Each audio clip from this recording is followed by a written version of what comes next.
welcome to the Mindfulness Meditation Podcast. I'm your host, Dawn Eshelman. Every Wednesday at the Rubin Museum of Art in Chelsea, we present a meditation session led by a prominent meditation teacher from the New York area. This podcast is a recording of our weekly practice. If you would like to join us in person, please visit our website at rubinmuseum.org/meditation.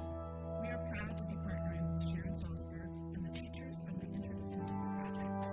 In the description for each episode, you will find information about the theme for that week's session, including an image of a related artwork chosen from the Rubin Museum's permanent collection. And now, please enjoy your practice. So today's teacher is Kate Johnson. Welcome back. Thank you.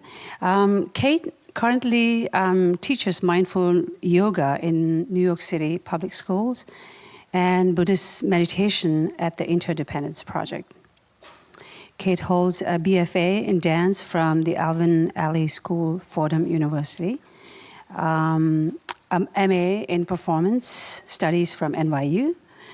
She has trained at Spirit Rock Meditation Center, the Interdependence Project, amongst many other great meditation schools. Please help me welcome Kate.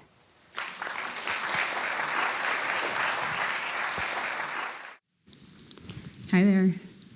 Good afternoon. Hi. It's fun when your friends show up places. And certainly being here at Rubin, it kind of feels like being among friends anyway, so welcome.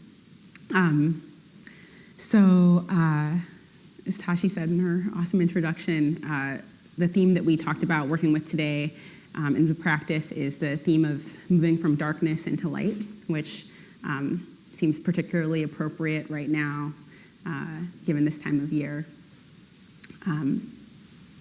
I was just taking a run yesterday in Prospect Park and noticing the buds starting to appear on the trees, and just the feeling of being able to go outside and not worry about my basic survival, like a pretty nice thing. And so, thinking about how to work with this in meditation practice, as someone who's trained primarily in the Theravada Buddhist tradition, I was thinking about this transition from darkness to light as a metaphor for the arising of insight. And so I'll talk a little bit about this and then work with a practice together. So that kind of sudden arising of spring, sometimes that's just how it feels in meditation practice.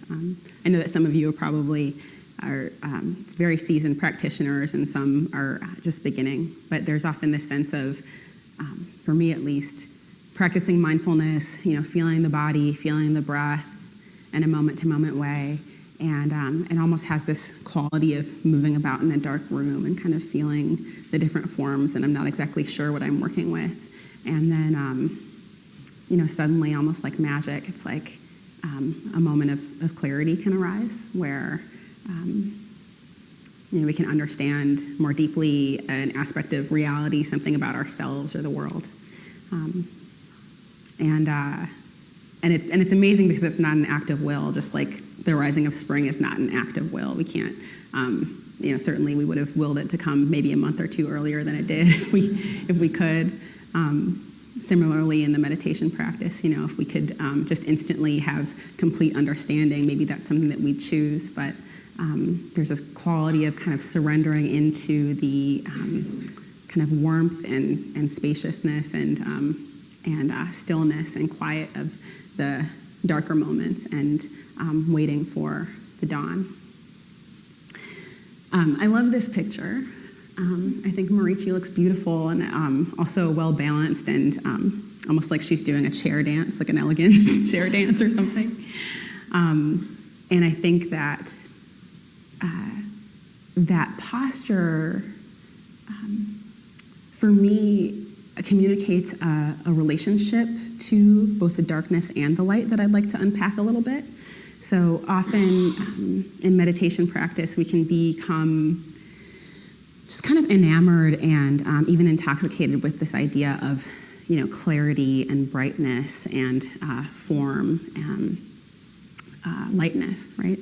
And that we'd much prefer that we'd have less of the darkness, right? So less of the times where practice seems murky, or we don't exactly know what's going on, or something's coming but it hasn't quite been born yet, right? And it's okay to have preferences, but one of the things that it can do in practice is create a situation where when things aren't totally clear, we have this kind of attitude of non-acceptance or even aversion to our experience, right? And that when things seem totally clear and we have those moments of aha, we want to hold on to them. And really, I think the point is to be able to kind of move gracefully, do an elegant chair dance with whatever happens to be arising on the cushion. Yeah. So let me look at my notebook and see if I forgot anything that I wanted to say.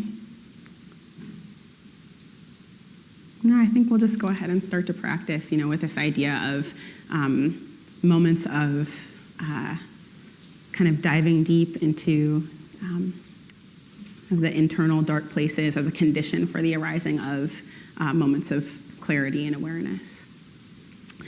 So I'll just invite you to go ahead and find your comfortable seat. You can let your feet rest on the floor and kind of get a sense of the feet really planted as much as you can. And eyes can be closed or they can be softly focused at the space in front of you. And then you can let the hands rest on the lap with palms down, or hands folded somewhere where it feels like the hands can relax.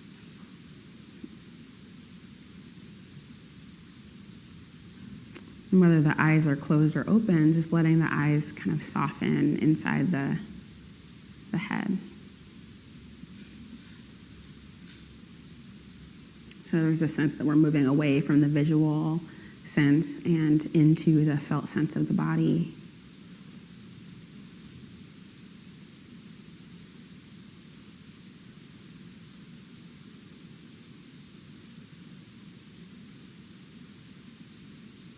Just taking a moment to receive, what it feels like to be sitting in this body at this moment.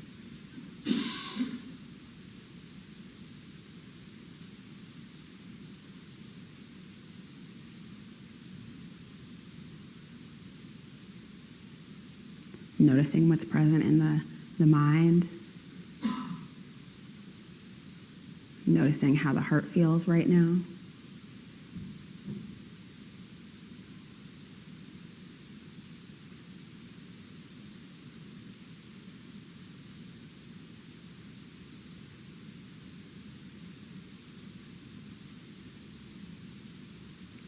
And then allowing the awareness to settle on the sensation of breathing. So just noticing first where, how you know that you're breathing, or where you notice the feeling of breathing in your body right now.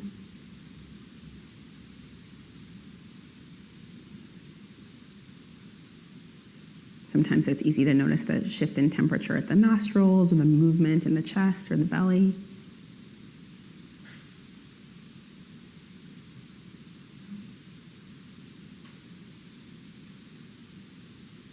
And allowing your awareness to kind of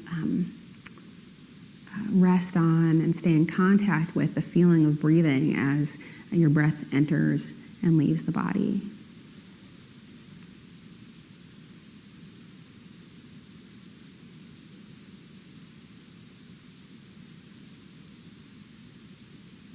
So we actually don't have to go so far to look for change. There's transformation happening in every breath.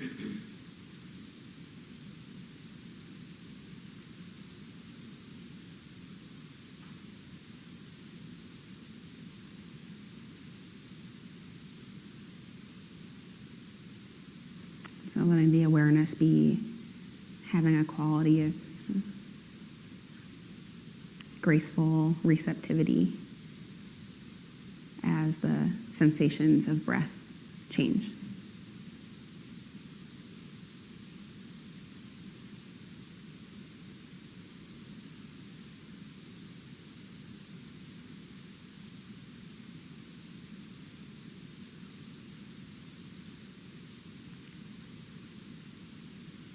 And if you'd like, as you breathe in, you can silently say to yourself, breathing in. And as you breathe out, silently breathing out.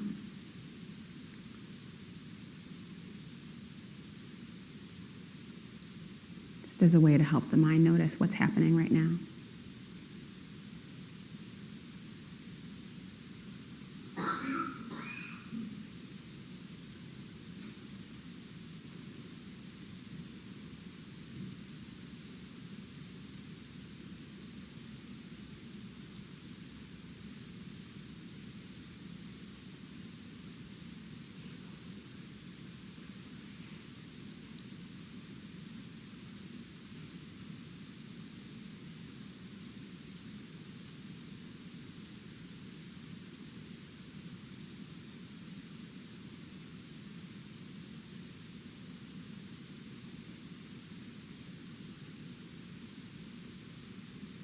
There can even be a sense that the awareness is dancing with the breath, following it in, following it out.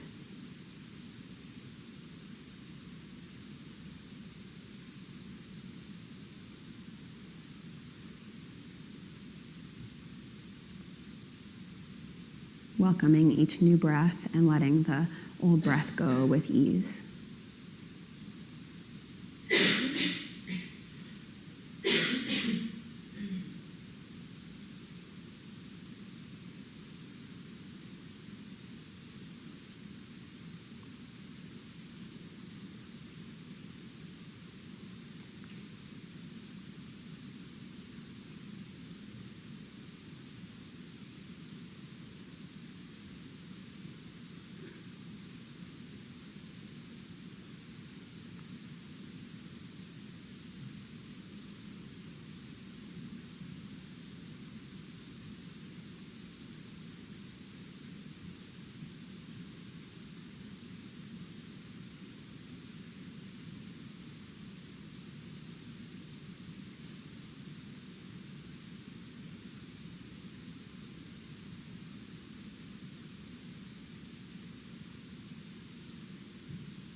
And every few minutes, just noticing where the awareness is and kind of recommitting to feeling the breath come in and feeling the breath leave. Letting the awareness stay kind of right in the middle of that dance. The in and the out, the natural flow of life.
You'll also probably notice as you start to settle into the breath and become familiar with the breath as an object of meditation that you notice more things about it.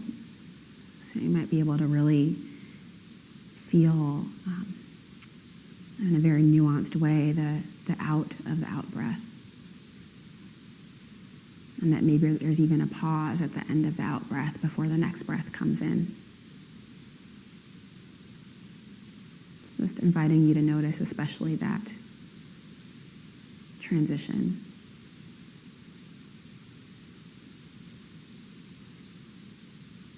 Staying awake for the out, the pause, in again.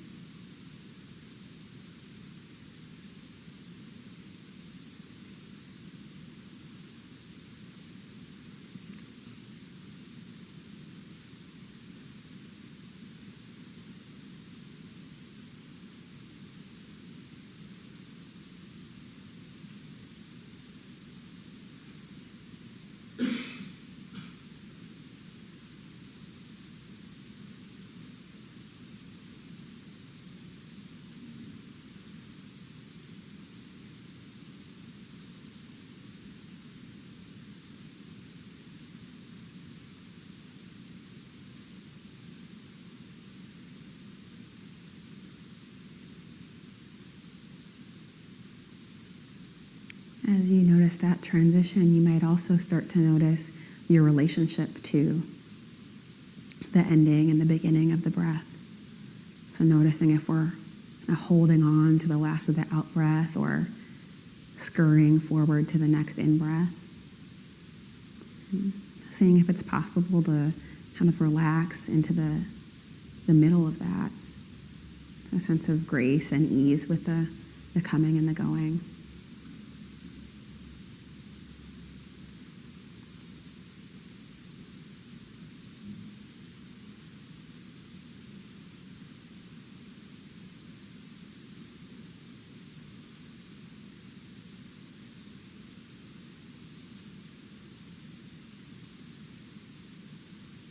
Noticing that really it happens on its own.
So from time to time, just noticing the feeling of the breath changing.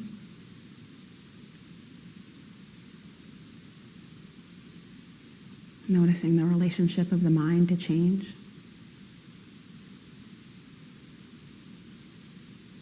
And just encouraging the mind, kind of keep calmly knowing change.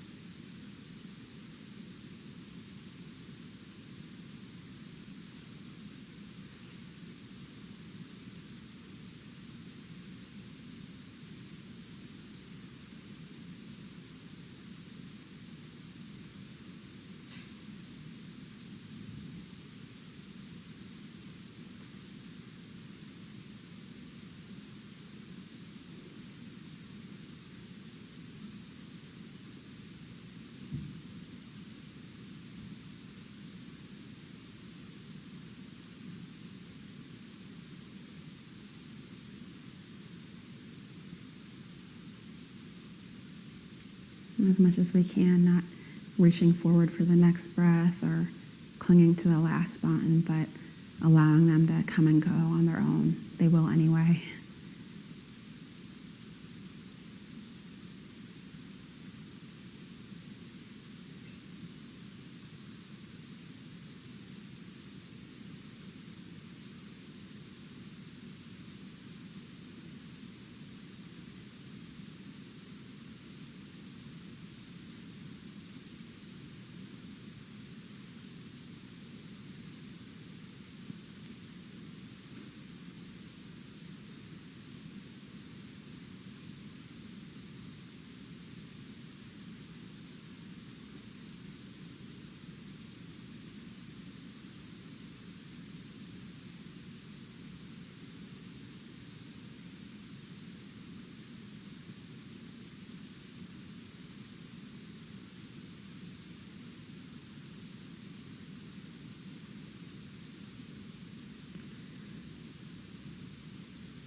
And so in these last few moments of the practice, allowing the awareness to kind of broaden beyond the breath into feeling the whole kind of sensations of the whole body again.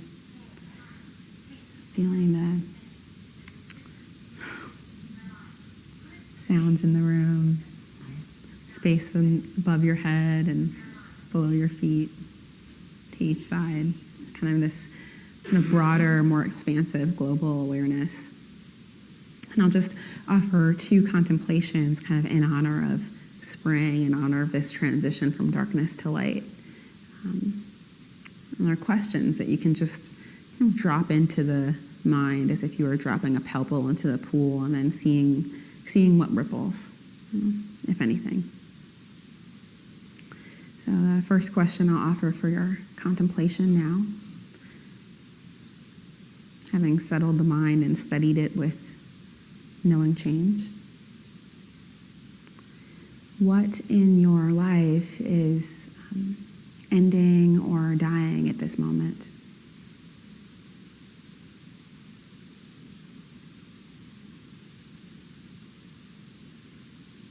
What is ending? What's dying? What's fading away?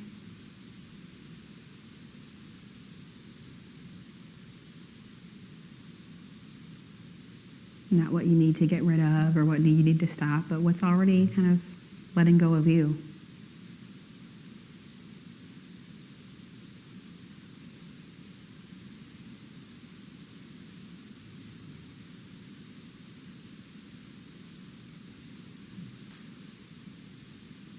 And then the second question, what in your life right now is wanting to be born? What shoots are pushing up through the soil of your life at this moment? what's emerging.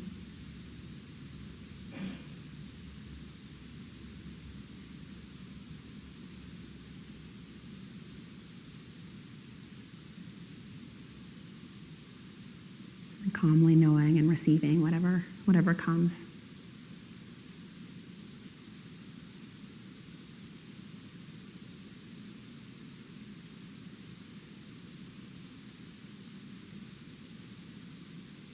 And then go ahead and relax around that contemplation and just, we'll maintain the meditation posture, but just stop meditating for a moment. So just regular old sitting, breathing.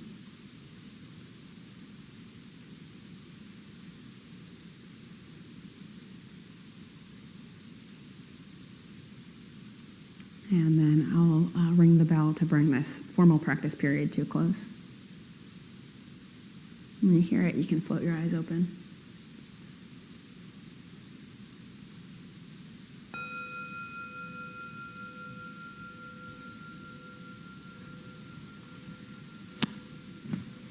Cool. I sincerely thank you for your practice today, and it's been wonderful to be here.